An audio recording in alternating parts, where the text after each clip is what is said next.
Welcome to Raising Alaska. I just finished an absolute amazing trail ride with some really cool guys. I would call it most certainly a world-class adventure. And from that, I have probably a pound of dirt in each eye. They smell like bug dope, really minerally soil and swamp water. We got stuck. We went in the way back to a guy's cabin, and in the process we looked over some really cool country, managed to get stuck a few times, got just absolutely filthy. I feel like I have stuff just crusted on me. Well, probably because I do. Oh, look at that. And so I finished that. I've loaded up my Argo. I'm getting ready to head out, but I'm gonna have lunch on the way out real quickly. So stick around for a really cool adventure. I'll show you one of my favorite ways to eat moose summer sausage, and then we'll get on the trail and I'll show you.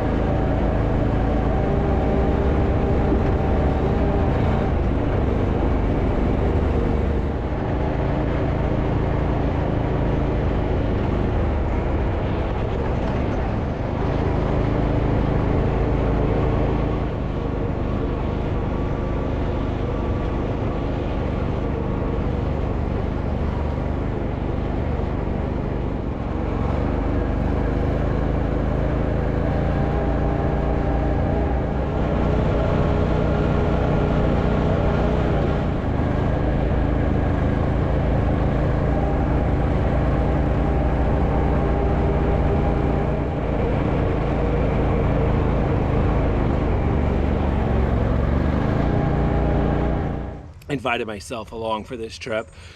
This is an area that typically is really swampy and really muddy, and you can't get four-wheelers in there, so I kind of came along to help out and be a recovery vehicle and pull people out here or there, and we thought it was just going to be a cluster and a half getting in.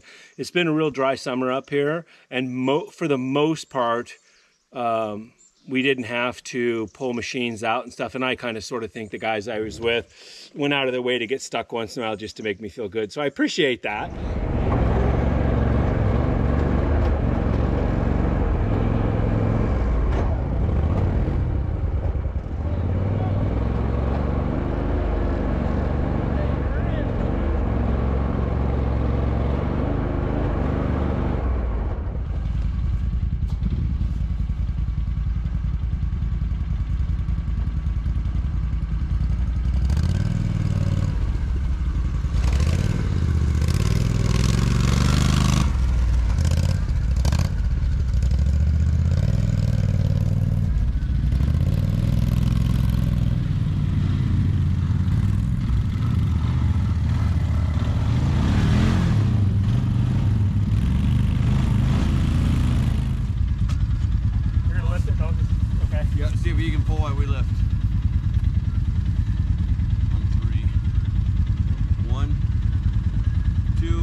And a super cool cabin there. I didn't show a whole lot of the cabin, but I showed you kind of the inside.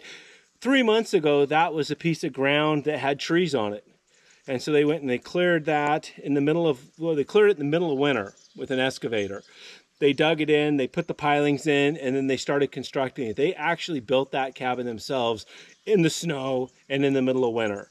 The only thing I think they had help on is I think that when they put the eaves up, I think they had some help on that. The entire rest of that cabin they did all by themselves in less than 3 months on the weekends. And they haven't been able to get up here for probably, 6 weeks or so, maybe 8 weeks even, because once they couldn't make it in on snow machines and it was muddy, especially in the spring, they couldn't make it in. And so they made that much progress on that cabin. So this is the inside of the cabin. You can tell, kind of in mid-project here.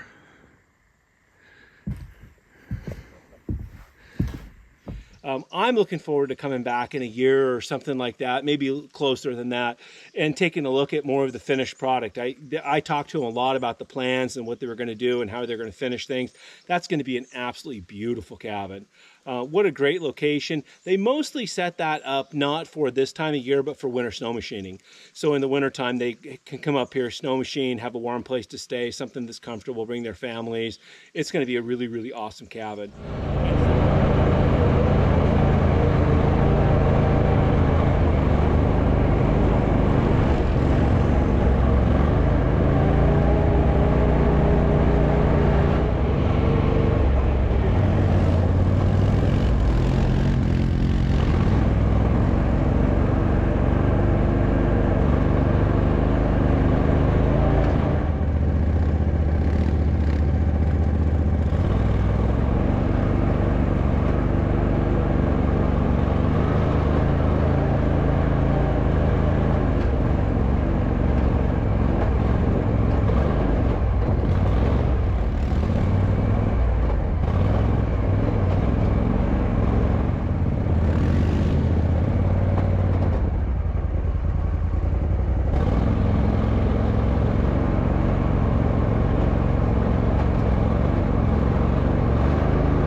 you're in a hole. Yeah, you know, I think if we go that way and winch it that way, we stand a better chance. Argo 0. Big red 1. 100.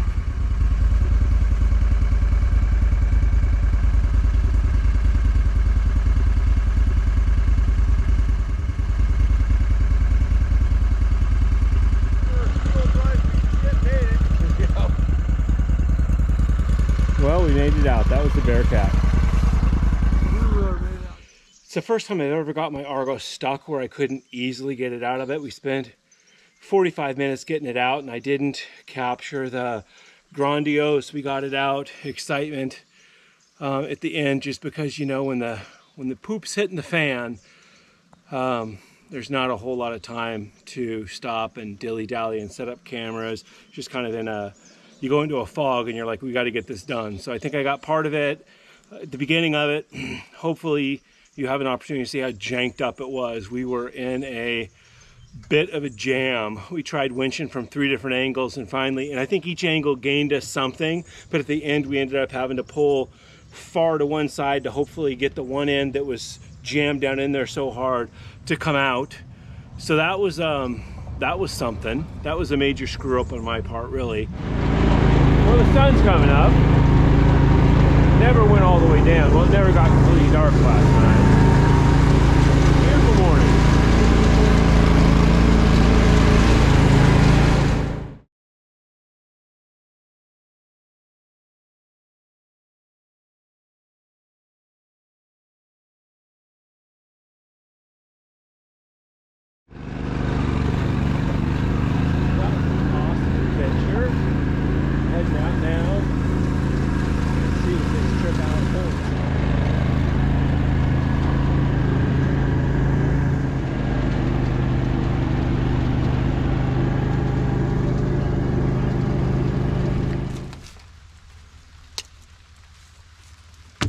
So this is moose summer sausages that we made last fall.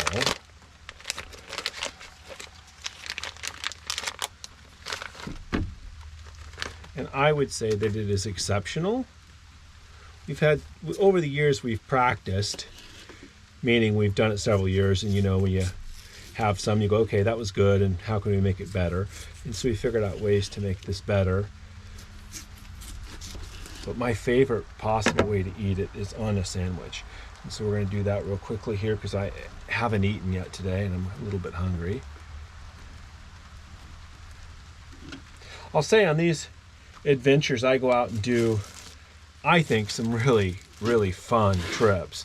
And whenever I'm filming just like this trip here, you never know, you know, you turn the GoPro on and you go do stuff, and then you turn the GoPro off and you do some more stuff. And it seems to me like every time I turn the GoPro off, something really cool happens and you're like, oh, I wish I would have had that on film. And even when something does happen,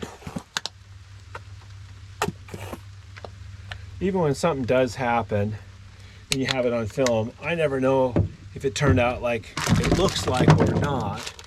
And so hopefully on this trip, it turned out as good as it was. I mean, this was an absolute phenomenal trip, and I don't think that anybody, any even professional film crew, could even do this trip justice. But most certainly, poor little old me out there, a couple of GoPros and things like that, I'm positive that I did not do this trip justice.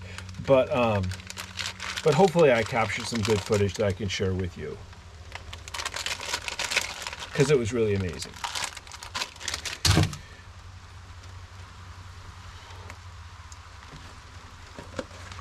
So before I left, I packed all this stuff so that I could stop for lunch along the way.